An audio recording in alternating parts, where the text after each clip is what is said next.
louças, pequenas lembranças. E para conhecer melhor essas lembranças, basta a gente entrar no tempo, que a arte do presente se fecha para o tempo do passado.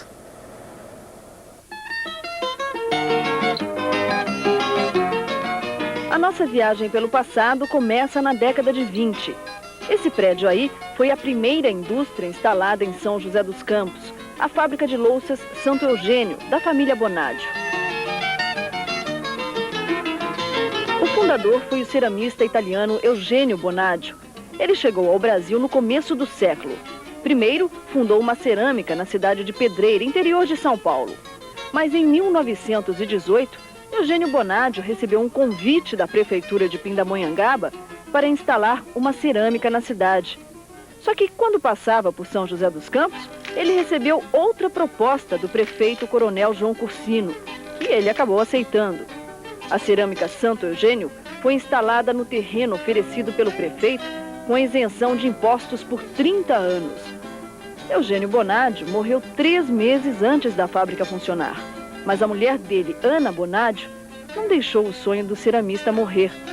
Ela tocou o negócio com a garra das mulheres do passado. A cerâmica teve momentos de glória. Chegou a contratar 480 funcionários que produziam louças finas, aparelhos de jantar, café. Em 1953, começou a trabalhar com objetos de decoração.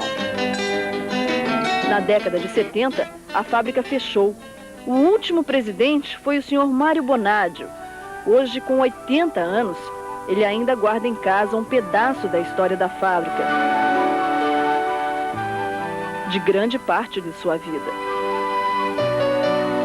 Esse abajur, por exemplo, foi todo feito à mão, com desenhos do senhor Mário Bonadio, que com o pai e a mãe aprendeu a arte da cerâmica.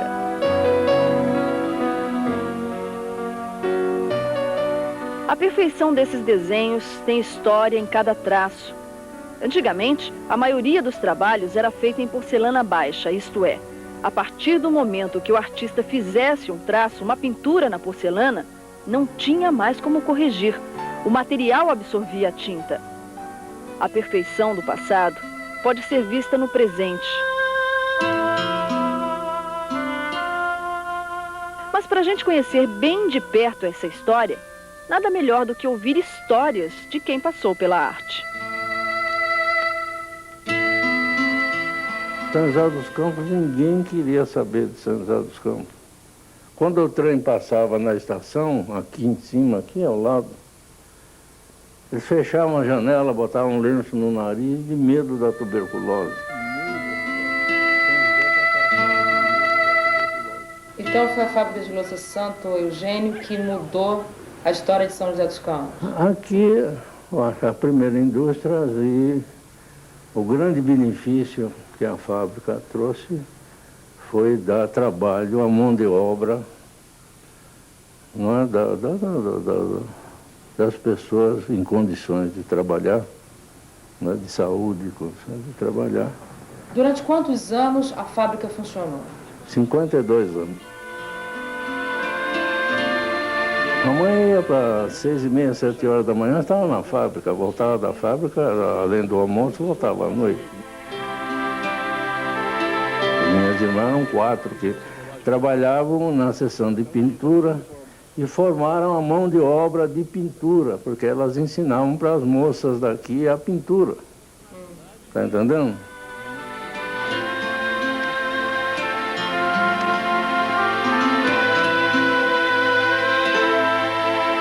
Por que ela fechou? A minha ideia não era fechar a fábrica, a minha ideia era montar uma fábrica nova em frente a Alpargatas, aqui na Dutra, porque o terreno em frente era nosso. E eu queria fazer uma fábrica completamente nova, porque a nossa tinha maquinário desde o início da fábrica.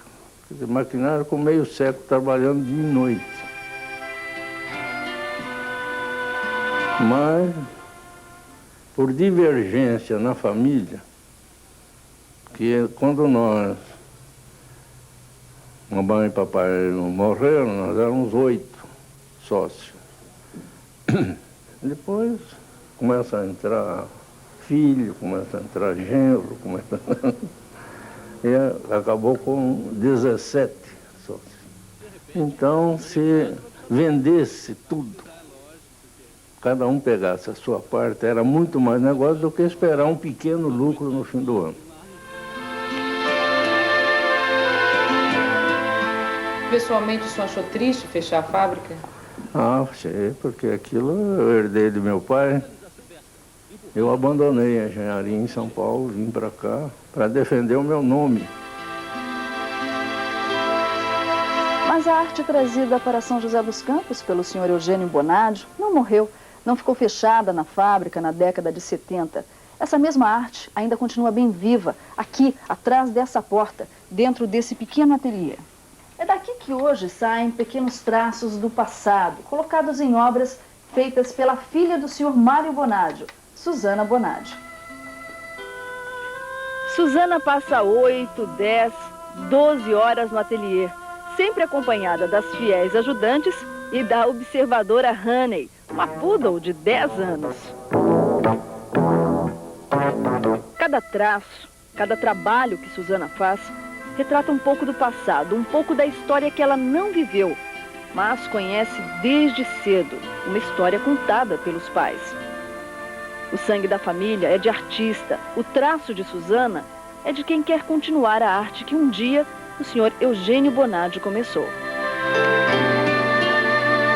Eu lembro bem de ele dizer que o vovô foi o precursor da arte do fogo no Brasil. A Bonadio foi montada onde aqui em São José dos Na na rua Eugênio Bonadio, esquina com a Nelson Davi. E você conheceu a fábrica? Conheci a Como é fábrica, que é? era um mundo lindo lá dentro, né? Porque tinha tudo, a parte de pintura toda, a parte de fornos, tinha serralheria, tinha carpintaria, tinha a parte de oficina. Você acha que antigamente as pessoas trabalhavam mais por amor à arte do que hoje ou não? Não, acredito que não, acho que é igual. Tanto antigamente como hoje, as pessoas, na parte da arte, todo mundo é a mesma coisa, né? Que você E para trabalha. você hoje, o que é? Eu é amor à arte mesmo. Amor à arte. Amor à arte, adoro. Você gosta? Gosto demais do que eu faço. A pintura sobre porcelana, sobre madeira, sobre latões. Tudo que vem a ser com tela. Tudo. Você já se imaginou daqui a 20, 30 anos, já imaginou onde pode estar o seu trabalho, como é que ele vai ser visto, se vai ter toda essa história também? Você imagina alguma coisa? Só que ainda não parei para pensar. Eu só penso o seguinte, que eu não quero daqui a 20, 30 anos estar parada. Eu queria estar pintando.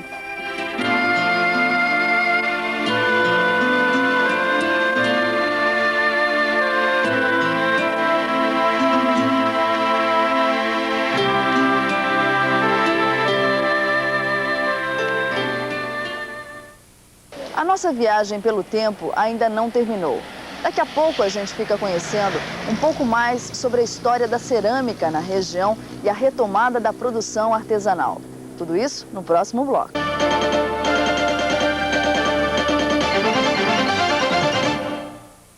Passando pela névoa do passado, nós já vimos como a história da cerâmica apareceu.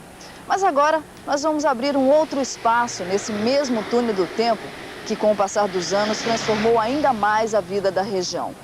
Uma outra fábrica de cerâmica surgiu, a Cerâmica Vaz.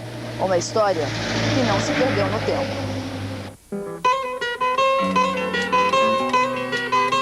O tempo moldou a vida dessas pessoas que fundaram a Cerâmica Vaz em São José dos Campos.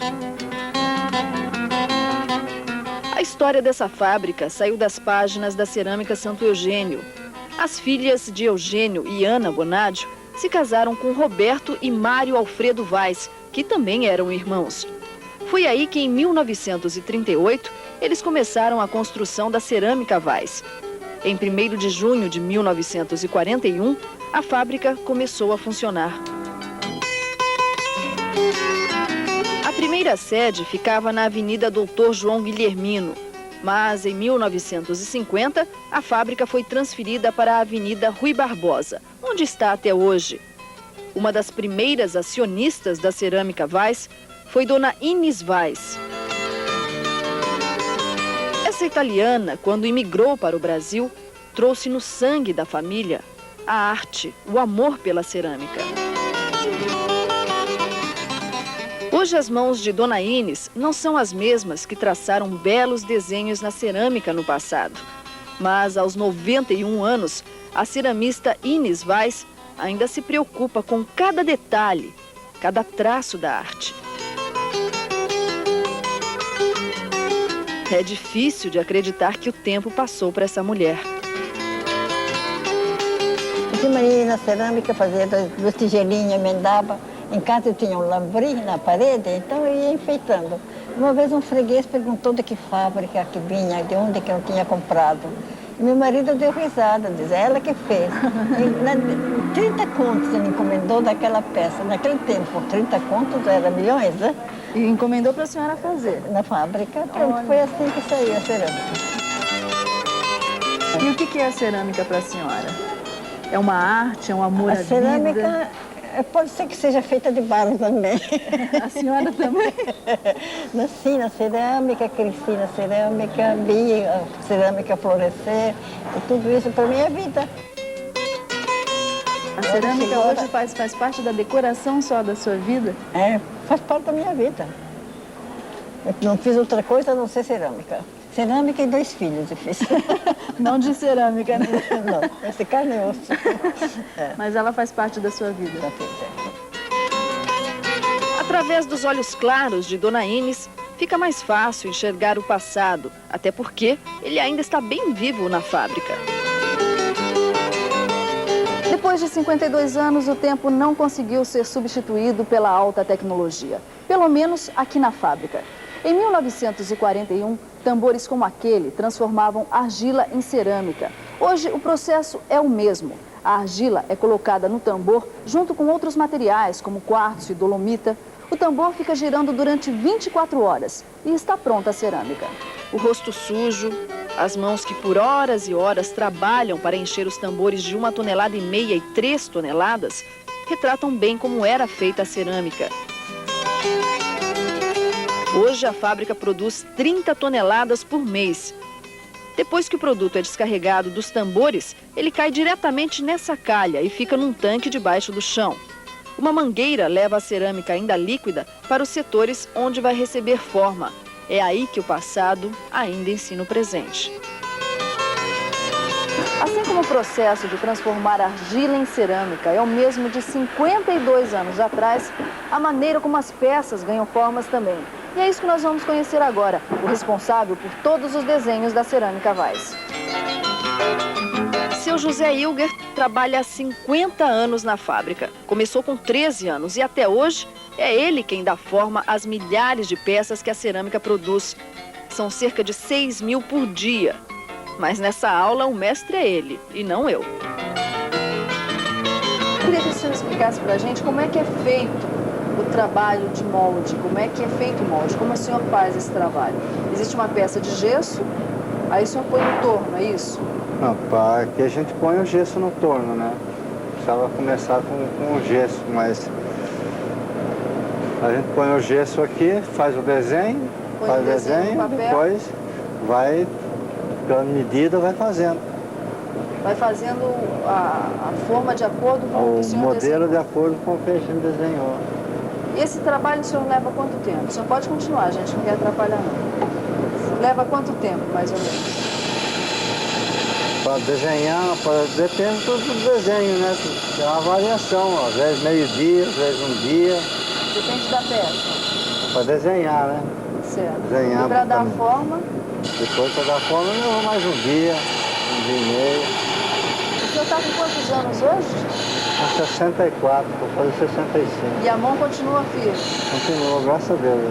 Está bem firme? Está bem firme. O que é cerâmica? Cerâmica, trabalho por amor.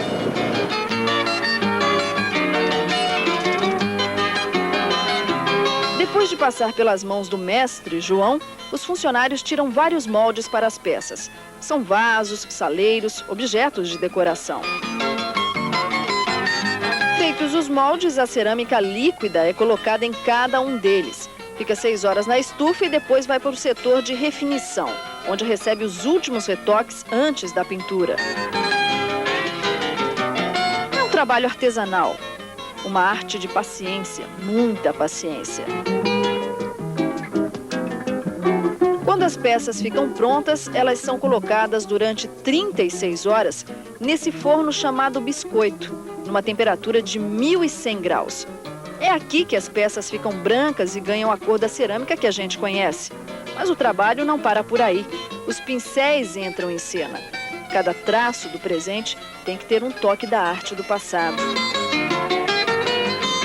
E depois que a arte ganha forma, é envernizada e colocada novamente num outro forno que leva o nome de vidrado. As peças ficam 48 horas numa temperatura de 1.050 graus.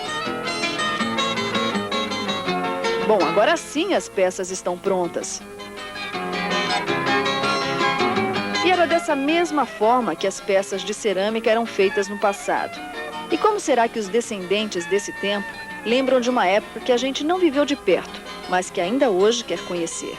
E como é que era a venda? Qual era o coquete da época? Que tipo de adorno se vendia mais? Vendiam mais esses vasinhos para flores, né? Era só para o Brasil? O grande mercado quem é? Sempre foi o Brasil e o grande mercado era o Rio de Janeiro, depois São Paulo. Quer dizer, em São José dos Campos mesmo o comércio era pequeno? Era muito pequeno. E hoje em dia o maior mercado é São Paulo. Quantos funcionários a Weiss tinha na época? No início, nós começamos com 50, 80 funcionários. Todos fazendo esses pequenos, tudo artesanal? Tudo artesanal. E como é que foi feita a seleção dos trabalhadores da época? Quem não sabia, por exemplo, trabalhar em pintura? Por exemplo, quem não sabia trabalhar em pintura, a minha mãe, então, via se a pessoa tinha jeito para pintar ou não. Aí... E depois ia ensinando a fazer a pintura. Quer dizer, além de dar emprego, era uma escola? Era uma escola. Em época de crise, alguma vez o senhor pensou em fechar a cerâmica? Há uns 3, 4 anos atrás me deu vontade, né? Mas aí... Deitou a cabeça no travesseiro. Botei a cabeça no travesseiro e tal e resolvi não parar com a fábrica.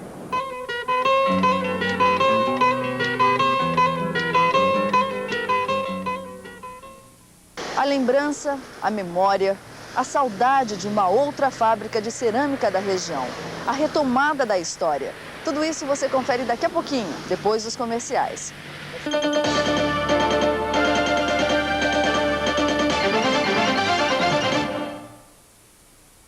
Se existe a retomada do tempo, existe também a lembrança.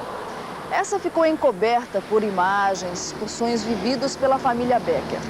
Hoje a fábrica da cerâmica não existe mais. Só que isso não consegue impedir a viagem da memória através do passado.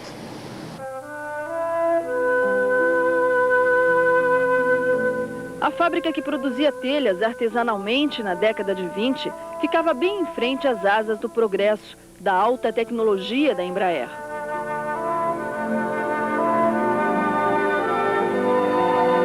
Hoje a tecnologia continua viva, tentando alcançar mais depressa o futuro, enquanto o passado foi coberto por um punhado de mato.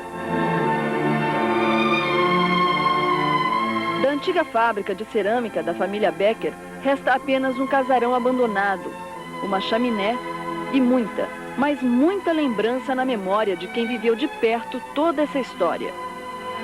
Seu Silvio Becker fala com saudade da fábrica que produzia 300 mil telhas por mês, da mais alta qualidade.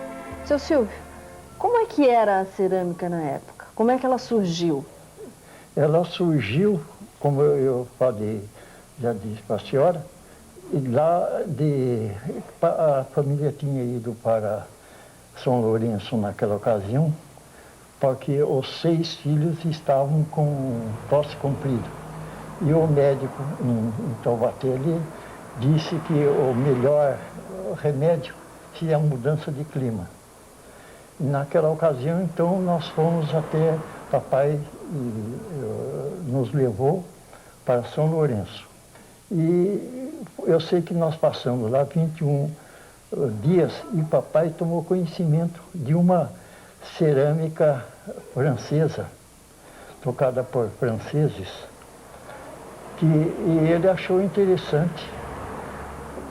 E como para poder, por assim dizer, aproveitaram o tempo dele, ele visitou, gostou, pediu.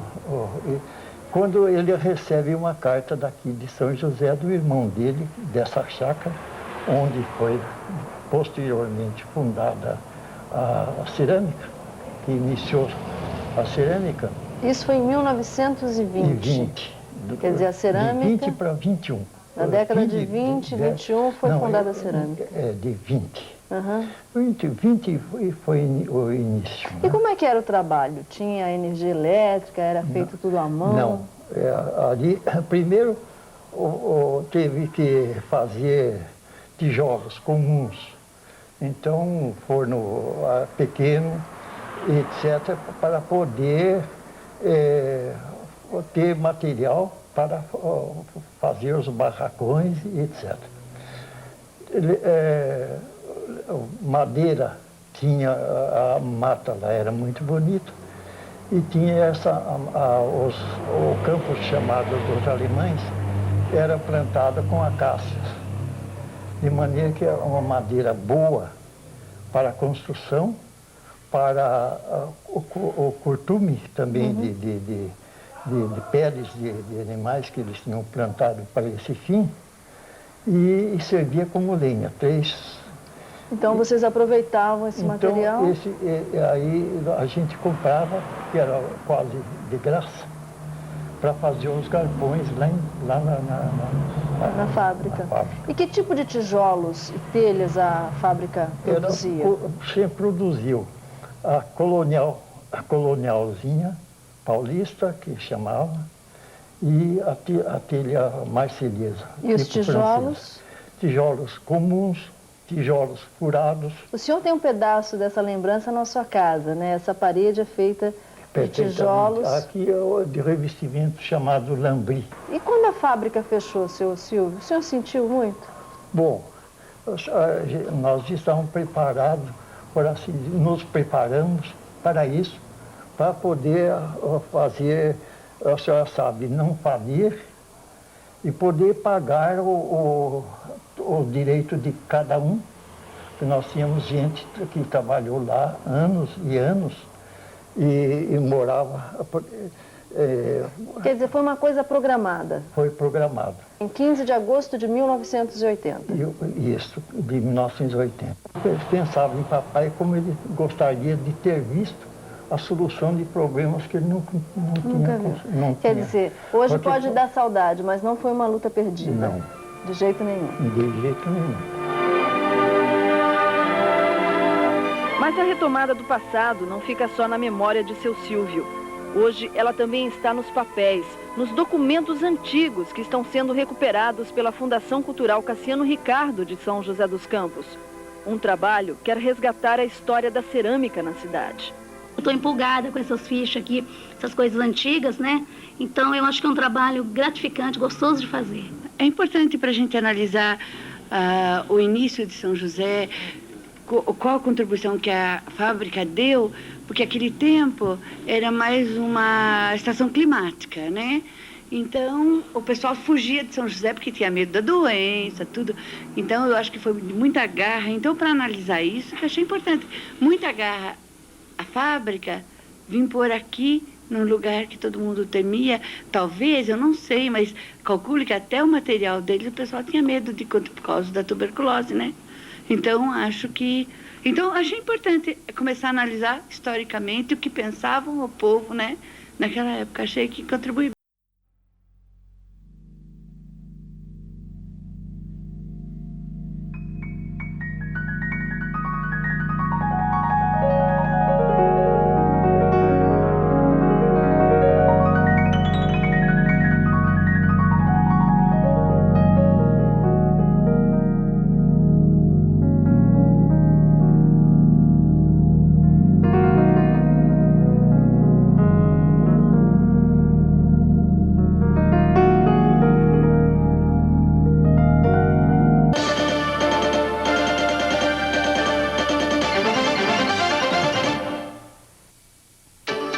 Globo Comunidade.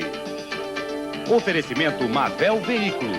Venha buscar seu carro. Estamos em novo endereço. São José dos Campos, antigamente.